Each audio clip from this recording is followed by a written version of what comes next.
film? Because at first, when you hear about, you know, 5 short stories, you're thinking they're gonna just go one by one, but brilliant idea of the overlap of the whole story. So Thank you. how did this come together? It's really Alejandro Brugués and Mike Mendez had this crazy idea to do, you know, a Latino filmmaker anthology, you know, short films. A lot of us have done anthologies, but you know, the VHS and other things, and I think this one was a chance to just say, hey, let's just highlight some Latino filmmakers and Latino actors and writers and whatever, you know. And then they came up with this name, and it was like, okay, I got to do this. So that was, you know, you know, that's how it became, you know, what it is. And really the name for me was like a little bit of a license to do anything, you know. It was kind of like, it's in your face, you know, what it's advertising. And for us, it was just like, you know, give us a chance to deliver it. Yeah, it's the same. I mean, Alejandro came with the project with the idea to join 5 Latin American directors, and well, I thought in the beginning it never happened because it's too hard to shoot a movie with 5 hands spreading around the world. But then Epic Picture came with the money, and all came through. And the problem was, okay, all the people, all the rest of the directors are making their short movie, and I was the last one.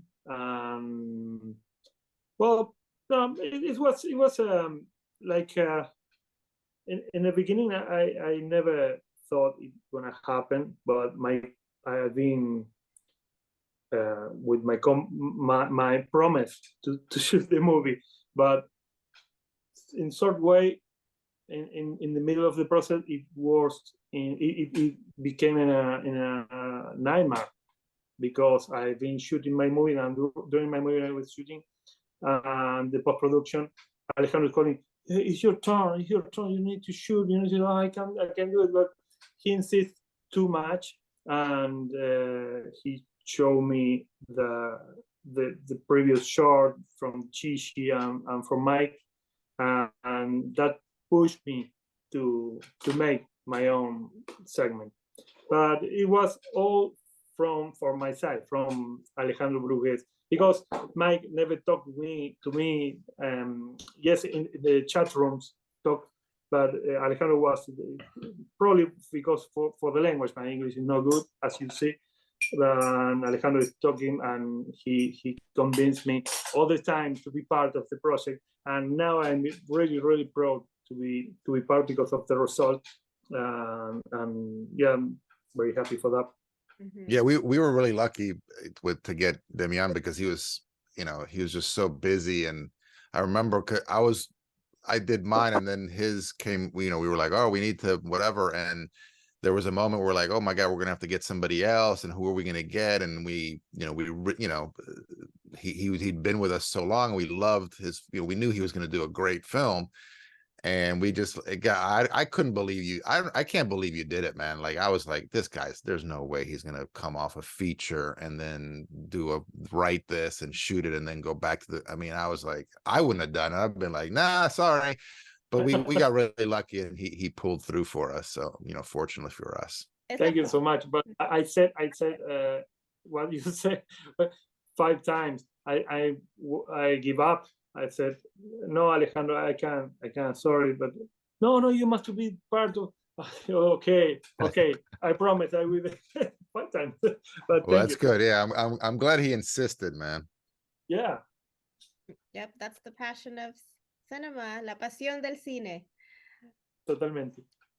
So, Demián, you worked on También Lo Vi, that story. Can you talk about it for those that will be watching? My segment is about a guy who finds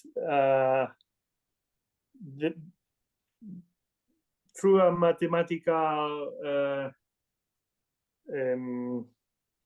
true. Is that why you have that in the background? Yeah, he's got it all. Yeah, this is a cool cube Rubik. No, it's a guy who find a way to open the gate to another world, the war of the death, and the dead people he can find in the darkness, and that people are from his family or probably himself. And the idea is, okay, what happens if he bring one of these gods to his reality?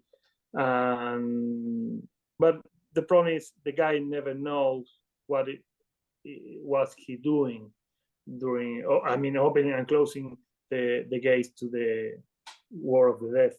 And Eduardo, tell me, talk about El Vampiro. El Vampiro was, basically, I was thinking of doing something scary, and I couldn't find the right, story, and then somebody sent me, a writer I work with sent me a bunch of ideas, and I really liked one of them, and it was this Vampiro story. And I was like, oh my God, this is perfect. We could, and I've been wanting to work with Hemky Madera for a very long time, again, after, meeting him on a TV show. And I knew that he was like, itching to do more comedy. And so I sent him the treatment. I'm like, hey, do you want to be a part of this? And he was like, yes. And we got lucky. We got him. And then he brought in Patricia, and they had already like a friendship. So they had like kind of a shorthand, and they were able to like really pull off the, the idea that these people were married for, 100 years, 150 years or whatever. And that was really the funny thing about it, is like bringing these two actors together and just saying, okay, it's not just a normal cycle of, of a one lifetime of husband and wife. It's a multiple lifetimes. Like, what would happen to you? And it was just fun, to imagine that. And they luckily, brought this connection that they already had. And, it just makes it funnier, makes it more touching at the end. Like, you really believe, I feel, that they brought this, like, you really believe that they have been married for many decades. And it was just kind of playing with that. And, luckily we got two great actors, and they did a great job. There were several scenes that were hilarious, but real quick to wrap up, if you could connect with someone from the other side, who would it be? From me? Good question. Yeah, I guess it's gonna be with my father. Yeah, bro. No, well, with my grandmother, or both of them. They are the guys who what I wanted to connect. I would try. Thank you for sharing that, Eduardo. Yeah, it would have to be somebody from my family. Either one of my grandfathers. I never met either of my grandfathers, and or at least I was not old enough to remember them. And then I had a great relationship with one of my grandmothers, and I would always be, she's really my favorite person. I want to bring her back, but also the idea of like meeting somebody that, was part of your life, but you never got a chance to meet them. I think that would be cool. But yeah, it has to be somebody from the family, either that or Prince. I would bring Prince back. I think that would be my main thing.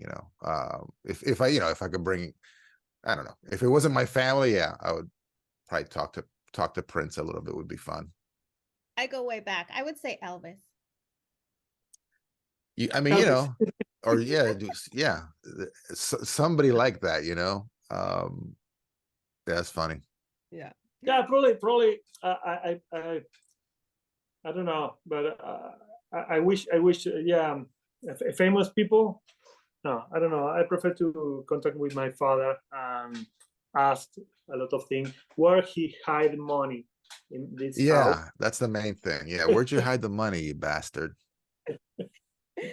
Well, great. Thank you so much for your time and talking about Satanic Hispanics that people will be watching very soon. Thank you so much. Thanks for having us.